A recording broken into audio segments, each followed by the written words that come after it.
आज Doubtnut app download करें। Doubtnut पर अपने सभी गणित, रसायन विज्ञान, भौतिक विज्ञान और जीव विज्ञान के डाउट्स का करो सफाया। बस प्रश्न की फोटो खींचो, एक ही प्रश्न को क्रॉप करो और तुरंत वीडियो सोल्यूशन पाओ। अभी डाउनलोड करें। एक दिए गए प्रकाश संवेदी पदार्थ के लिए आपतित विकिरण की आवृत्ति व निरोधी विभव के मध्य ग्राफ खींचिए। तो पहले तो हमें एक ग्राफ खींचना है। विभव अक्ष पर अंत खंड के मान से क्या सूचना प्राप्त की जा सकती है? देहली आवृत्ति से अधिक आवृत्ति का एक प्रकाश स्रोत प्रकाश सेल से कैथोड से दूरी 1 मीटर दूरी पर स्थित है, तो निरोधी विभव V पाया जाता है।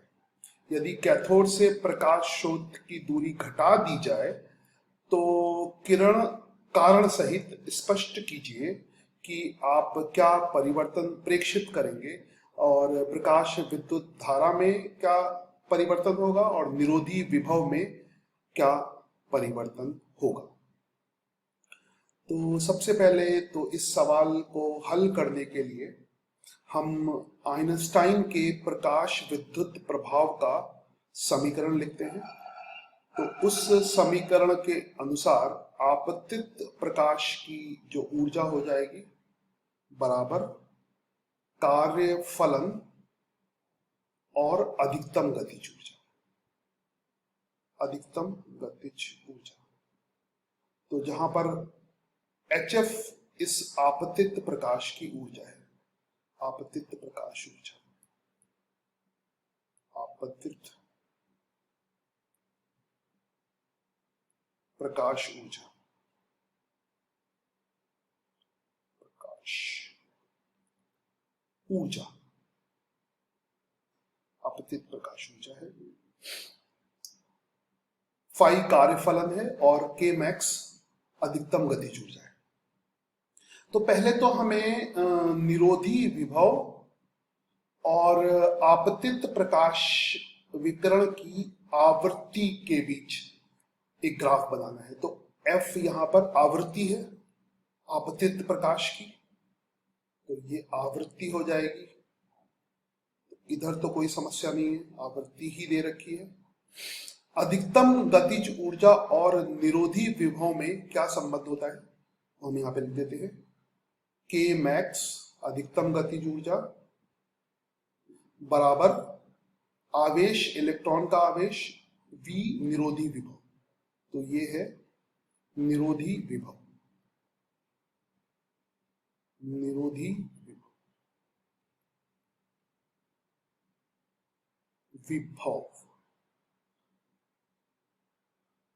तो अब नीले वाले समीकरण में अधिकतम गतिज ऊर्जा के स्थान पर हमें क्या लिखना होगा, निरोधी विभव। तो ये हो जाएगा HF बराबर कार्यफलन और निरोधी विभव हो गया E इंटू V। अच्छा, अब कार्यफलन तो निश्चित होता है, कार्यफलन का मान फिक्स होता है।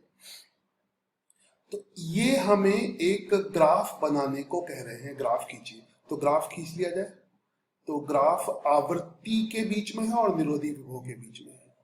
तो H से हम भाग कर दे पूरे समीकरण को, तो ये पाई बटे H हो जाएगा प्लस EV अपॉन H।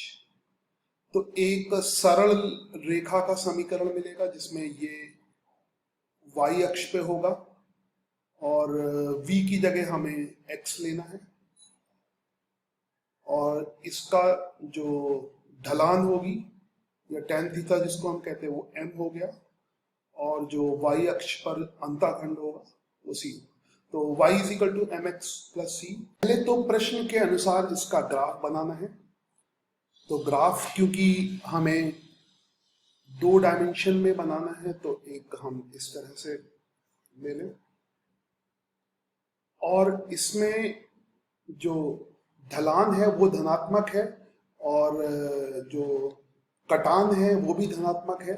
तो इसका जो ग्राफ होगा वो कुछ इस तरह से आएगा। तो हम इसको बना दें ग्राफ को ऐसे, ठीक। इसमें फिर इसमें जो ये C है, अच्छा पहले तो अक्षों को लिख लें। ये अक्ष y, ये F हो गया और ये V हो गया। अब देखते हैं C यहां पर क्या है, ये वाली चीज है ना। तो ये किसके बराबर हो जाएगा, फाई कार्यफलन बटे h। तो प्रश्न में हमसे पूछा है कि विभव अक्ष पर अंतःखंड के मान से क्या सूचना मिलती है। तो विभव अक्ष के अंतःखंड तो ये है ना, विभव अक्ष पर अंतःखंड ये वाला है। तो इसके मान से हमें सूचना ये मिलती है कि यदि हम विभव ऋणात्मक करेंगे तब आवृत्ति शून्य होगी, है ना। आवृत्ति जैसे इधर धनात्मक विभव है, इस तरफ पूरा का पूरा धनात्मक विभव है, और पीछे की तरफ ऋणात्मक विभव है, ऋणात्मक विभव है। और यहां पर विभव का कोई ऋणात्मक मान आएगा, विभव का ऋणात्मक मान आएगा। मान लीजिए इसको हम कट ऑफ पोटेंशियल या निरोधी विभव कहते हैं, तो इसका कुछ ऋणात्मक मान आएगा और उस पर फिर प्रकाश, विद्युत, इलेक्ट्रॉन नहीं निकलेगा, है ना। हम मतलब कोई भी प्रकाश की अति डालेंगे तो प्रकाश, इलेक्ट्रॉन नहीं निकलेगा। इसका मान भी आसानी से निकाल सकते हैं हम लोग। जैसे अगर ये एंगल थीटा है तो tan थीटा की जो वैल्यू हो जाएगी, tan थीटा बराबर इस ग्राफ से ही देख लो, फाई बटे h और VC, और tan थीटा इस समीकरण के हिसाब से E बटे h हो जाएगा। तो समीकरण के हिसाब से E बटे h, तो ये आ गया फाई बटे VC h। तो यहां से h कैंसिल हो जाएगा और हमें कुछ कार्य फलन का जो मान है E इंटू VC मिल जाएगा, जो कि हमें मिलता है। तो ये तो अंतःखंड मान से सूचना हमने प्राप्त कर ली।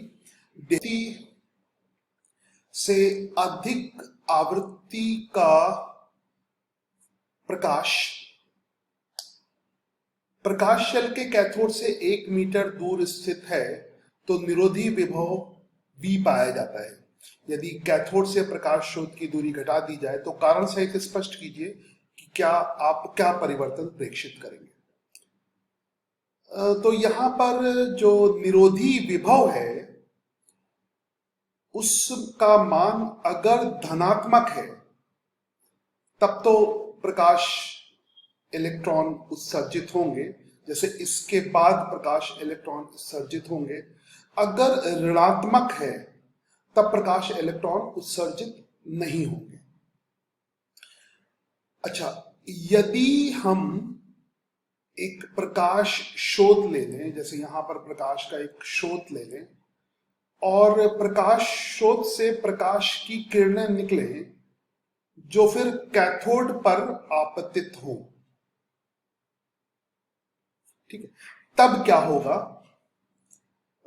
1 मीटर की दूरी पर स्थित है और निरोधी विभव V पाया जाता है। प्रकाश स्रोत की दूरी घटा दी जाए, प्रकाश स्रोत की अगर दूरी हम घटा देंगे, जैसे दूरी घटा देंगे, तो प्रकाश स्रोत की जो तीव्रता होती है,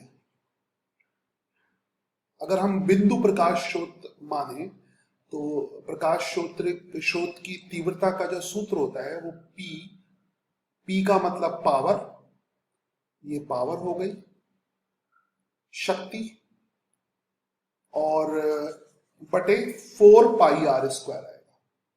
तो P का मतलब शक्ति हो गई, शक्ति, और बटे 4 पाई r स्क्वायर, जहां पर r ये वाली दूरी है, r ये दूरी है।